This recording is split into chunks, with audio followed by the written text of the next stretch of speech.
couple, Jonathan and Taylor, at the beach in Ludington, Michigan, north of Grand Rapids, with their 18-month-old daughter, Kendall. Dad asking their little girl if he could ask Mom a question. What do you think? Should we change Mommy's last name? No. Mom laughs when Kendall appears not interested. The couple together 6 years, and Dad was about to ask Mom to marry him. You can see Mom's reaction, Dad down on one knee, proposing. But watch their daughter. She spots the phone Dad had put down to capture the moment. The moment becomes more about her. Mom said yes to Dad, but you wouldn't know it because their daughter's in front of the phone. You can hear Mom and Dad laughing in the background. The Mom and Dad moment going viral online, telling us tonight you can spend months planning for the perfect moment, but sometimes the unexpected can make it 10 times better and more memorable. And tonight, just look at them now. Jonathan and Taylor on their wedding day, and Kendall right there with them, cooperating on the big day, telling us Kendall was the flower girl. And once again, she stole the show. I think Kendall will be stealing the show for years to come. Beautiful family. Congratulations. I'm David Muir. Good night. Thank you for making World News Tonight with David Muir, America's most watched newscast. We are on a temperature roller coaster. Of course, it's been cold over the last couple of days, and it will get even colder this weekend, down to 16 degrees. Then by the end of next week, we will be back to the 70-degree mark. All those details coming up. Right now on News Channel 6 at 7, changes could be coming to Richmond County Schools' calendar. We'll tell you about the possibilities. Also ahead, South Carolina leaders in Bamberg today. What brought the lieutenant governor to town? And Augusta leaders considering a slumlord ordinance. We'll hear from a man in Harrisburg who says the rule is needed. As your News at 7 starts now. Live from Television Park, this is WJBF News Channel 6 at 7. Good evening, everyone. You're watching News Channel 6 at 7. I'm Dee Griffin. Thanks so much for joining us. Coverage you can count on begins with Richmond County Schools considering a move to year-round school as soon as 2025. With more details on the proposal, here's Graham Lee. The important thing to note about this is not only was it presented to us last night, we haven't voted on anything, and we will not do that until the second part of the equation is gathering information from the stakeholders, the community. Associate Superintendent Dr. Melinda Cobb brought the idea of year-round school to the school board at Tuesday night's meeting. Walker says he and the rest of the board are still processing the proposal, but this decision would change the way they've done things for several years. It would impact, the amount of time that we would need employees on a regular basis, which is something different than what it is now. Once you're used to doing something for an extended period of time, it becomes the normal. The year-round calendar would mean more days on fall break, but a 7.5-week summer, and school starting on July 24th. Parents we talked to say they prefer things the way they are. I earned a lot of my money, 10, 11, 12, 13 years old, cutting grass. If I'm going to school, I'm not going to be able to do that.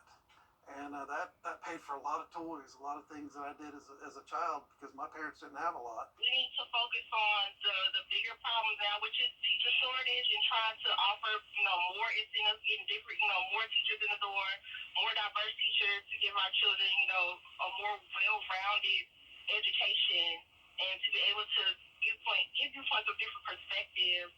So I'm excited to see what we get back from this.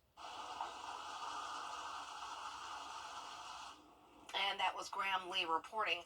A new program through the U.S. Department of Agriculture is helping to provide meals to millions of children over the summer when they are not in school. More than 30 states have opted into the program, but Georgia and South Carolina are not among them.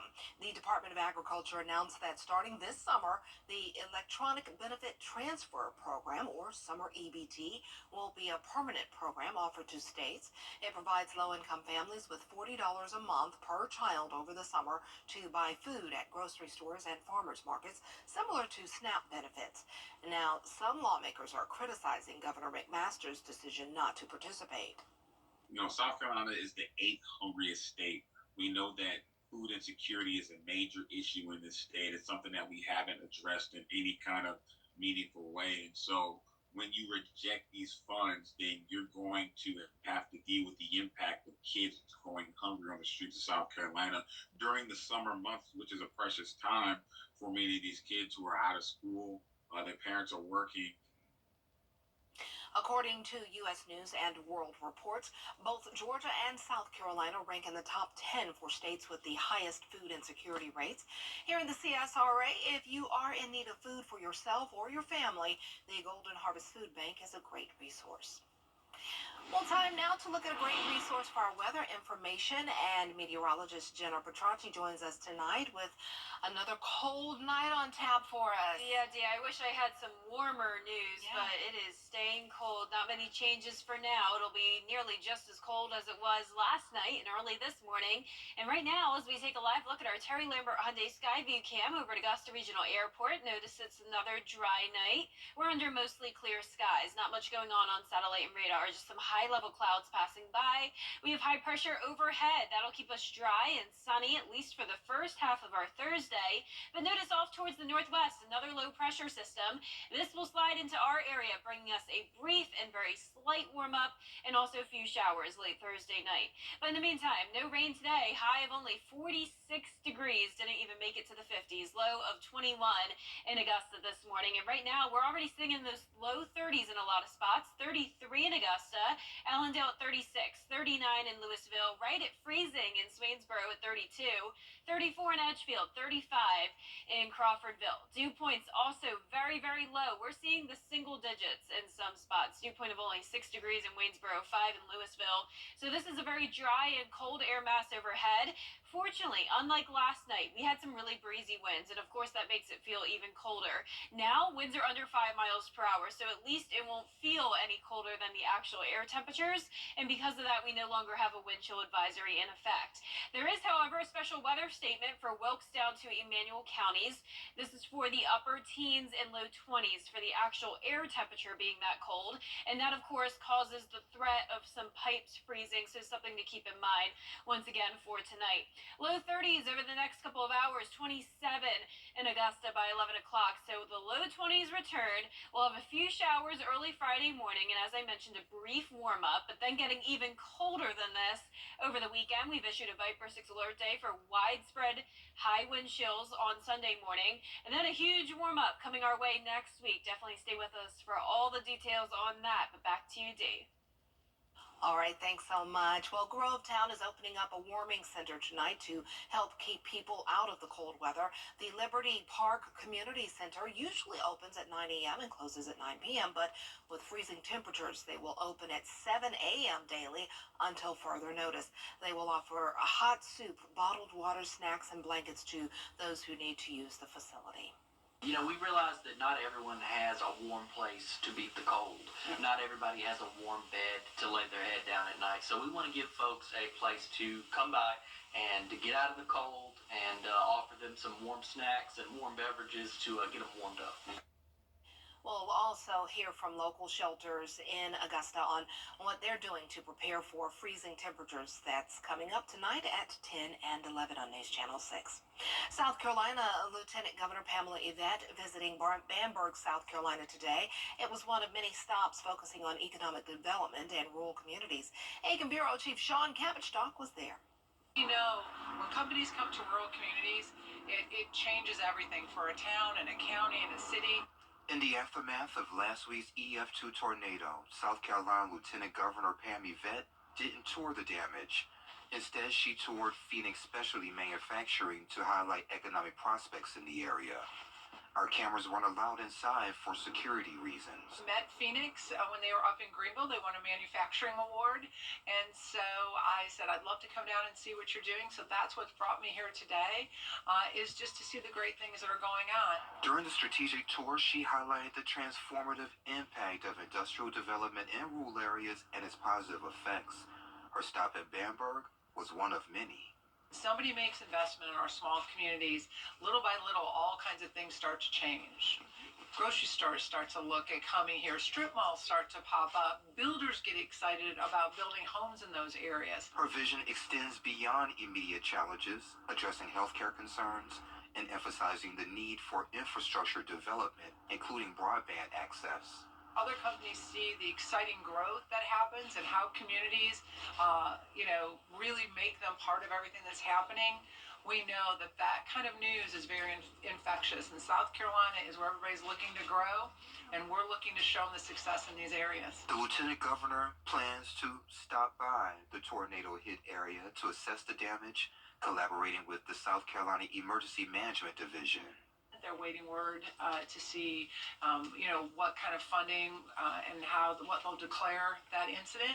So we're just kind of waiting now on the Fed. So I'm excited to see the rebuild down here and just how it attracts people from all over the state to come down and support the businesses that have been impacted. In Bamberg, I'm Macon Bureau Chief Sean Gabbagestock, WJBF News Channel 6. People in Bamberg County are still picking up the pieces following a tornado that struck last week. Buildings along Main Street bear the scars of the storm. Bricks still line the highway. At Rusty and Paula's restaurant, the roof was torn off, leaving significant water damage inside. Crews are now diligently working on replacing the roof, but there's still more work to be done. It's overwhelming. People still calling and asking, what can I do? Well, we got to get the groundwork first, and then after that, everybody, you come back in another week, you'll see people out here picking, planting, fixing, painting. Yeah, they just they want to hurry up and get Miss Paula open. She hopes to have the restaurant open for Valentine's Day, and we wish them all the best. Waiting to see what Augusta is planning when it comes to cracking down on absentee landlords. As we first reported, city leaders are planning to tour certain neighborhoods to check in on housing conditions to decide if a slumlord ordinance is needed. WJBF News Channel 6's George Escala has the story. When it comes to code enforcement in Harrisburg, they say the problems can come from those not living here. You've got some landlords, many of whom don't live in this area, who own property and refuse to keep it up. Now Augusta commissioners planning to see the issues for themselves, approving a tour of neighborhoods like Harrisburg and Laney Walker to check on housing conditions to determine if Augusta needs new code regulations or what some are calling a slumlord ordinance. We need to make sure that code enforcement and every other city department responsible understands what's going on so that we can potentially deal with slumlords in this community. Philip Williams says his association has been working on code issues in Harrisburg for years. So what is the feeling about a slumlord ordinance? We would love to have an ordinance that would keep all the properties up to code, but you run into so many issues. And Williams says one of the main issues is something beyond commissioners can fix alone, saying state law protections for private property owners is an obstacle. If you go to the code enforcement people, you'll find that their job is just almost impossible to do because of the tangle of laws. It takes months, if not years, sometimes to resolve these issues. But commissioners are planning to see firsthand what can be done in Harrisburg and whether the answer is a slumlord ordinance. In Augusta, George Escala, WJBF News Channel 6. Hey there, Georgia. In the studio, it began with you. Get special offers on the 2024 ES350.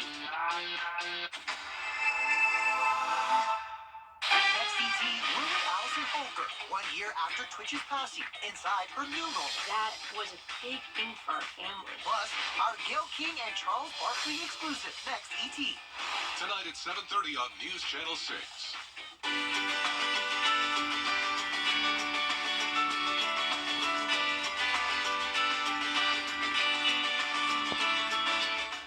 When bad traffic birds. Now, your most accurate forecast with WJBF Live Viper 6. Good evening. I hope you enjoyed your Wednesday and stayed warm. We started out the day around the 20-degree mark, only made it into the 40s. And now as we take a live look at our Terry Lambert Hyundai Skyview cam over Washington Road, it is a nice dry night. No worries when it comes to any rain, just the cold. That's our main focus this week. 33 already in Augusta, just 1 degree away from the freezing mark. But I want to point out the winds. We are calm in Augusta, so notice the feels like temperature is not a factor here. So last night we had winds up to around 15 miles per hour, and of course that made us feel around 10 degrees colder than the actual air temperature. So at least those winds have settled down. Satellite and radar showing just some high-level clouds across the region, no rain in sight. High pressure is overhead. That means it will be another sunny day tomorrow, at least for the first half of the day. I am expecting more clouds to move in, and then eventually we'll see some rain overnight into Friday morning due to that low pressure system. Definitely not many impacts though. If anything, for the most part, it will just warm us up a bit. So a little bit of the relief from the cold for Thursday night into Friday. But in the meantime tonight, dew points in the single digits in some spots, 9 in Aiken, 20 in Augusta. Very dry and cold air overhead with our temperatures anywhere from the low to upper 30s. All of us below the 40-degree mark. 34 in Sparta, 33 in Washington, Aiken at 35. But as I mentioned, winds are very calm, seeing a lot of spots at 0 miles per hour. So wind chill, really not an issue. Washington up in the upper 20s, but that's about it. No wind chill advisory tonight, but we do have a special weather statement posted for Wilkes down to Emmanuel County. This is for the upper teens and low 20s when it comes to the actual air temperature. So still a concern for some of the pipes, so be sure to take care of those. Also, take care of yourself, dress warm, keep the heat on, bring the pets inside, protect any plants you can, and definitely remember those pipes since these temperatures can definitely cause some issues there. As I mentioned, a slight warm-up coming our way though. Thursday and Friday we'll have a southerly wind, and you can see that tomorrow going up to around 6 miles per hour. Temperatures warming up to the mid-50s, becoming partly cloudy by around dinner time. So we'll see a low of 35 going into Friday, above freezing, then going right down to 16 on Sunday morning. That's why we've issued a Viper 6 alert days. We'll have a widespread harsh wind chill. But notice the wind chill as we go into Saturday morning could even be down into the single digits, 9 in Washington and Sparta, according to our future cast here. So definitely something to keep in mind for this weekend. But as we go into next week, some warmer temperatures headed to the southeast, and here in the CSRA, we will be in the low 70s. But in the meantime, tonight, high pressure moves out and this low pressure will move in. Southerly wind coming in with an increase in clouds, a few showers all overnight. So this is 1 a.m. on Friday morning. Really won't impact your day. Showers should be out of here by very early Friday morning. The rest of Friday, nice and clear. Now, as we look at those temperatures tonight, upper teens to low 20s, coldest in our western counties, and highs tomorrow in the mid-50s. So at least it will be warmer than it was this afternoon. 54 on Friday, then down to 40 on Saturday, low of 16 going into Sunday. A very cold morning. Once again, we have that alert day.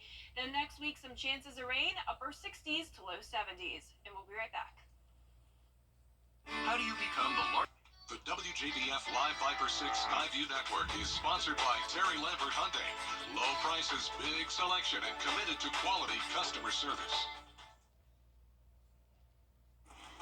Now to a new important study from the American Cancer Society. While deaths are down across the board, there is concern about cancer rates among adults under 50, especially when it comes to several types of cancers. Here's Tim Pulliam with more. Although deaths from cancer have dropped by 33% since the early 90s, the American Cancer Society is noticing a troubling trend, a rise in cancer deaths among adults aged 50 and under. For this year, there'll be over 2 million people that'll be diagnosed with cancer for the first time. That's the first time we've ever been over that number. And we're seeing some cancer trends that I think are really important for people to hear about. The numbers are alarming.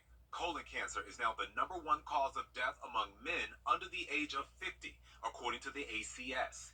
That's the same cancer that killed actor Chadwick Boseman in 2020.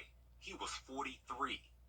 Colon cancer is the #2 killer among women, followed by breast cancer, which researchers say is also rising among women younger than age 50, and will account for 32% of new cancers this year. Researchers say the growing prevalence of colon cancer in men and women is likely due to the rise of obesity and other environmental factors. Health experts now recommending colon screenings start at age 45 instead of 50 for those of average risk for colon cancer. And we're still seeing cancer disparities. You know, sadly, too many black women, too many black men are dying from cancer, many more than their white comrades. Uterine cancer deaths on the rise too. According to researchers, it's primarily due to racial disparities, leading to diagnoses at later stages. 42% of cancers are actually preventable. And so how do you do that? Actually, if you eat right, you keep a normal BMI, you don't smoke, you actually do exercise, even walking around this every 5 minutes, every hour is really important. You get your vaccinations, and you basically do what you can to be healthy. You actually can decrease your cancer risk. Ready to develop more than life back. One call, that's all. Call 1-800-CALL-KEN. A family room without family is just a room, but when there's space for everyone, it becomes the heart of the home. Nobody knows that better than Rooms to Go. It's why we've teamed up to create living room solutions for everyday life. Whether you need a place to relax, recharge, or watch your favorite show with the whole family, you'll find our show's on. Come check it all out. It's Drew and Jonathan for Rooms to Go. Ready to develop more than /career. Another very cold night with a low of 21 degrees, making it back into the mid-50s tomorrow afternoon. Nice and sunny. A few showers, though, late Thursday night into early Friday morning. High of 54 on Friday, then going back down to 22 Saturday morning. High of only 40, low of 16 Sunday morning. That's why we have a Viper 6 alert day for a widespread harsh wind chill. Then next week, completely different story. More rain chances, more clouds, and much warmer temperatures. Yikes, 16. Have a good night.